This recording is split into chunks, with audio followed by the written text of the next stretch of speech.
Bienvenidos a otra edición de mi podcast de tecnología y negocios, como decir podcast, donde te voy a estar hablando de los últimos adelantos de tecnología relacionadas con los negocios y cómo lo puedes utilizar en tus negocios para aumentar las ganancias, etcétera, etcétera. Y te traigo algunas de las últimas noticias y una de ellas es Nvidia acaba de hacer el keynote de su conferencia principal. Nvidia lanzó nuevos GPUs con más potencia para correr AI y también cambiaron la arquitectura de sus rack, o sea que puedes poner varios procesadores de Nvidia que se enfrían con líquido y los puedes poner en un rack de server y van a ser mucho más económicos. O sea que cambiaron la arquitectura que tenían ellos de los racks antes, que estaban enfriados por aire, ahora están enfriados por líquido, o sea que pueden alcanzar velocidades de procesamiento mayores. También anunciaron algunos adelantos a su proyecto Omniverse, que lo que hace Omniverse es que permite entrenar a inteligencia artificial a actuar en el mundo real. O sea, es un modelo simulado, es una simulación donde entrenas tus modelos de inteligencia artificial simulando el mundo real con objetos reales, etcétera, etcétera. O sea, si vas a hacer una solución de robótica, pues en vez de entrenar el robot realmente en el mundo real, pues entrenas la inteligencia artificial en un mundo virtual que simula la realidad con la física y los efectos, etcétera, etcétera, del mundo real. Otra cosa que pasó en esta semana fue una carta de Sam Altman de OpenAI, o sea, el CEO de OpenAI, que dirigió una carta al gobierno norteamericano de cómo Estados Unidos debe mantener la soberanía de la inteligencia artificial.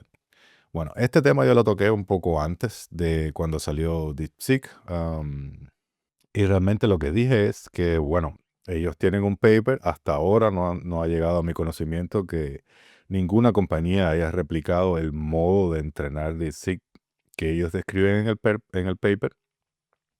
Y también esta semana salió la noticia, o la semana anterior, no me acuerdo, que a los trabajadores de OpenAI o los principales jefes y managers de OpenAI, pues el gobierno chino le quitó el pasaporte, precisamente para que no puedan viajar. Así es como operan los gobiernos comunistas, que eso ya también lo he hablado un poco anteriormente. Y bueno, está la carrera realmente, que es una carrera política de la supremacía, que quién va a dominar la inteligencia. Esa es realmente la carrera de estos tiempos. El que domine la inteligencia artificial, pues va a dominar, va a tener un mejor momento. Si tienes una mejor inteligencia artificial, vas a ser mucho más productivo que la competencia, etcétera, etcétera. O sea que esa es la carrera política realmente que se está librando en estos tiempos. Hay regiones del mundo que, por ejemplo, se están quedando retrasadas, como Europa. Nosotros en Europa creo que tenemos Mistral de Francia. No conozco a nadie que esté usando Mistral en su negocio, ni en su pipeline, ni en su startup. Como siempre, nos vamos a quedar atrás en Europa, porque en Europa realmente no tenemos ninguna compañía grande de informática, a no ser la que yo trabajo, pero bueno, esos son otros 20 pesos. Hablando un poco de ese tema también, bueno, ¿cómo sería el mundo si China dominara la inteligencia artificial? Pues bueno, China domina económicamente gran parte del mundo. Ustedes saben que el gobierno chino está haciendo muchas inversiones en Centroamérica, América Latina y también en África. O sea, para acaparar los recursos, etcétera, etcétera. Están comprando, los chinos tienen mucho dinero, como todo el mundo sabe. Y están acaparando recursos, están acaparando posiciones, están posicionándose muy bien para entrar para tener una posición ventajosa. O sea, ellos tienen varias posiciones ventajosas. Primero, que tienen bastante población. Segundo, tienen una economía muy potente, que es la segunda del mundo. Y tercero, tienen un mercado muy grande que muchas compañías quieren entrar ahí y venderle al mercado chino. Y China le vende a todo el mundo y compite en precio, no tanto en calidad, aunque hay muchas cosas buenas de China. Por ejemplo, está compitiendo muy duramente ahora con los autos eléctricos que están viniendo de China, que los hacen muy baratos. Y las otras compañías, por ejemplo, de Europa, de Estados Unidos, pues no pueden competir con esos precios.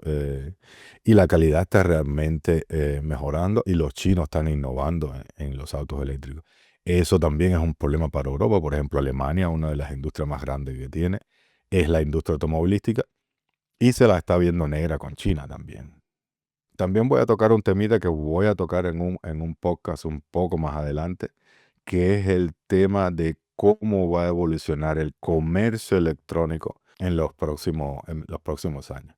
Bueno, se va a ver un aumento que ya se está viendo con TikTok Shop, por ejemplo, que los productos se van a vender mejor uno a uno. O sea, un influencer te va a mostrar un producto, que es el influencer de confianza tuyo. Si te gusta el maquillaje, por ejemplo, pues vas a tener tu influencer de maquillaje y ese mismo influencer le va a dar propaganda a esos productos. Ahora, ¿qué pasa con la parte de e-commerce? O sea, eso está pasando ya actualmente.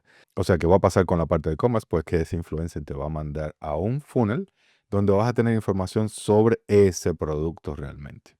O lo vas a comprar directamente en el app, como se puede hacer en TikTok Shop. Pero realmente la tendencia es la interacción, o sea, la relación uno a uno entre el influencer, el cliente y en el medio está el producto. Por ahí va la película. Y también otro de los aspectos muy importantes de esa parte de esa evolución del negocio es la parte personal. O sea, con inteligencia artificial, yo creo que la tecnología se va a hacer una comodidad. O sea, cualquiera va a poder programar una solución este año, a finales de este año, el año que viene. Vas a poder programar tú mismo una solución en software sin poder programar. O sea, sin saber programar, vas a poder programar una solución en software. O sea, que el software se va a convertir en una comodidad realmente. Una de las cosas que va a tener valor en el futuro, pues es tu marca personal. Por eso también yo me animé a hacer este podcast, estoy posteando en las redes, etcétera, etcétera, porque quiero levantar mi marca personal, que eso es un asset que tienes, que es tuyo, es tu marca personal, y lo puedes hacer y lo puedes explotar de varias maneras. Ahora, otro aspecto de la inteligencia artificial que la gente está un poco mareada es si la gente se va a quedar sin trabajo o no. Bueno, esa disyuntiva siempre la hemos tenido cuando salió alguna nueva tecnología, cuando salió la electricidad, que empezaron a salir las primeras fábricas de producción en serie, pues la gente pensó que se iban a quedar sin trabajo porque las máquinas iban a hacer mucho más rápido el trabajo. Sí, claro. En ese caso, las máquinas hicieron el trabajo mucho más rápido, pero nació la producción en serie, o sea que en una sola fábrica, en vez de producir 20 artículos a la semana, como se producía antes con trabajo manual, pues podían producir 200 artículos a la semana usando la electricidad. Y les permitió abarcar un mayor sector del mercado y vender más, ser más exitoso, vender más, etcétera, etcétera. Y también abrir más puestos de trabajo. Pues si tienes más dinero, quieres vender más, te puedes expandir para el otro país o para el otro país, y entonces te hace falta una fábrica más grande, te hace falta más trabajadores, etcétera, etcétera. Claro que eso no fue un proceso de la noche a la mañana, sino que pasó paulatinamente. Y eso también va a pasar con el AI. O sea, paulatinamente los trabajos van a pasar de trabajo manual, que es lo que hace cualquier white collar job que trabaja frente a una computadora, todo eso se va a automatizar con AI. Al principio vas a tener que tener un supervisor, porque hasta ahora las tecnologías de AI o alucinan o se equivocan o no entienden el prompt, etcétera, etcétera. Todavía necesitan supervisión humana, pero eso va mejorando vertiginosamente con el tiempo. Esos trabajadores humanos ahora de white collar jobs se van a pasar a otros trabajos que se van a abrir.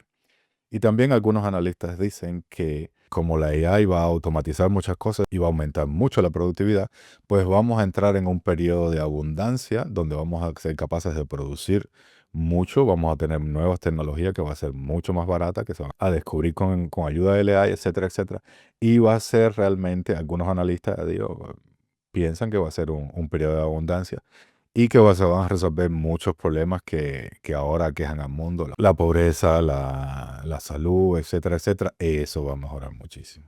En una tangencial se cree que para el 2030 se va a llegar la velocidad de escape del envejecimiento, o sea que vamos a ser capaz de vivir más años, dependiendo o sea, con tecnología se va a ser capaz de vivir más años, o incluso con algunos tratamientos, pues uno se va a rejuvenecer, o sea que va a echar la edad para atrás. Yo espero que llegue pronto porque ya uno se está poniendo viejo, ojalá que llegue dentro de 5 años, por ejemplo, que esa sería una edad buena para, bueno, empezar a echar para atrás el tiempo. Vamos a esperar a ver cómo sucede eso. También hablando de la inteligencia artificial, bueno, algunas empresas están pensando en introducir inteligencia artificial. Por supuesto, si no introduce inteligencia artificial, tu competencia va a introducir inteligencia artificial y te va a dejar el popo y se va a comer tu almuerzo y te vas a quedar en llanta. Así mismo como te lo digo.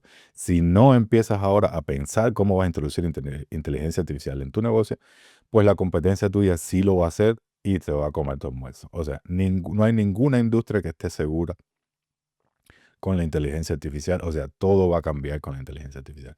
Empezando por la programación. O sea, uno de los trabajos que más usa inteligencia artificial es la programación realmente. Desde que salió ChatGPT podía programar. O sea, tú le decías un problema y él te genera el código en Python o en C Sharp o en cualquiera otro. Ahora, con otras herramientas como Cursor, pues bueno, haces un proyecto y tienes un agente que te lee los ficheros, revisa la estructura de tu proyecto, o sea, sabe la estructura de tu proyecto y lo puedes comandar a que realice tareas arriba de tu proyecto, por ejemplo, hacer un refactoring o hacer una nueva feature, cambiar el frontend, etcétera, etcétera. O conectarte con la base de datos, incluso verte crear secuencias SQL, depende de la base de datos que estés utilizando.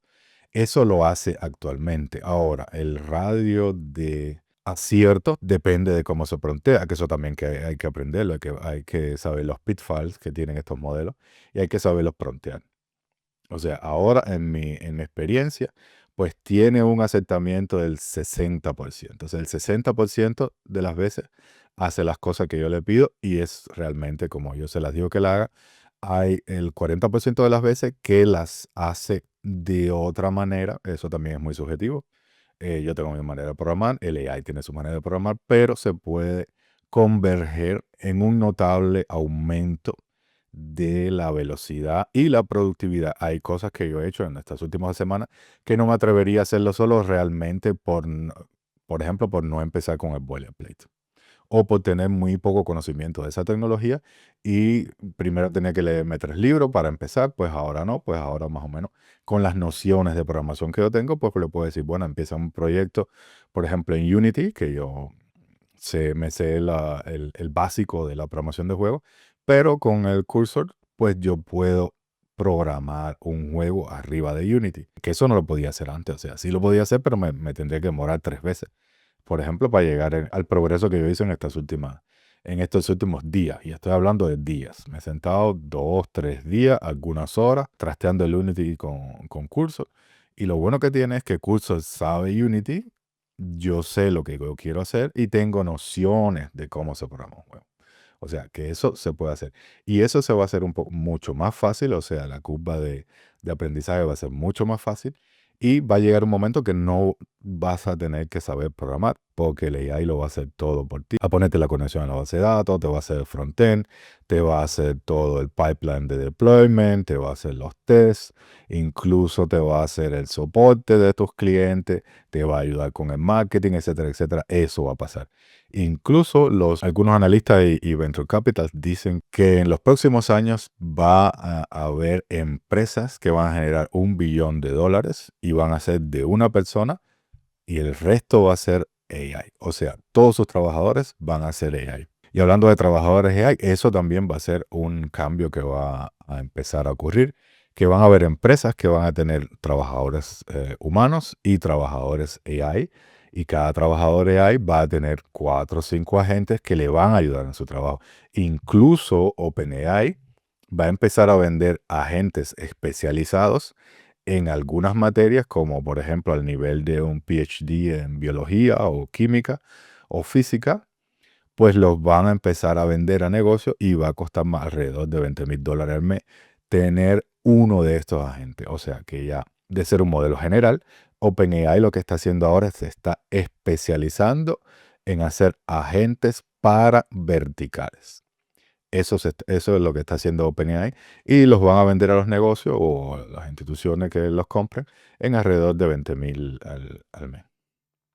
Claro, que un trabajador, o sea, un agente AI, si se configura bien, pues lo puedes tener trabajando 24 horas ininterrumpidamente, que no es lo mismo que un trabajador humano. Un trabajador humano necesita descanso, etcétera, etcétera, y realmente te va a salir más caro. Ese va a ser el futuro, o sea, en la etapa de transición, pues las empresas van a tener trabajadores humanos trabajando paralelamente a los trabajadores de inteligencia artificial. Y esas empresas que hagan eso, o sea, mientras más rápido se monten en ese carro del AI, pues van a ser mucho más exitosas y van a ir mucho más rápido. Y ustedes saben que en el mercado lo importante es la velocidad con que las empresas se adaptan al mercado, con que tu negocio se adapte al mercado.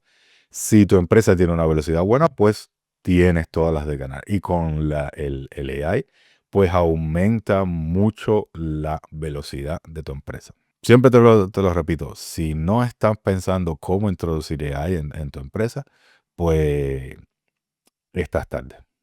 Si ahora estás pensando cómo introducir AI en tu empresa, estás tarde. Como te he dicho en varios videos anteriores, el primer paso es darle a todos tus white collar workers, o sea, los trabajadores que trabajen frente a una computadora, que tengan que escribir email, que tengan que llamar por teléfono, etcétera, etcétera. Dale acceso a OpenAI o a Claude Anthropic, una de estas inteligencias artificiales, y verás cómo ellos solos van a agilizar su trabajo y van a ser mucho más productivos. Hay otros temas también de la introducción de AI en empresas, que es la parte, algunas regulaciones que están empezando a salir, que si alguna empresa introduce AI, tiene que ser de una forma ética y hay una serie de guidelines que se deben seguir, etcétera, etcétera. Ese es un tema para otro podcast, seguro, que les voy a estar comentando sobre eso. Y bueno, hasta aquí este podcast, así que no se te olvide seguirme en las redes sociales. Dale like y compártelo a la gente que tú crees que le interese estos temas. Mayormente estamos hablando de AI porque es lo más caliente que está realmente, pero podemos hablar de muchas otras cosas. O sea, User Experience, E-Commerce, AI y negocios, y metodologías para tu negocio, de cómo manejar tu empresa, cómo manejar el trabajo en equipo, etcétera, etcétera. Esos son los temas que a mí me interesan y esos son los temas que voy a estar hablando aquí en este podcast. Bueno, chao.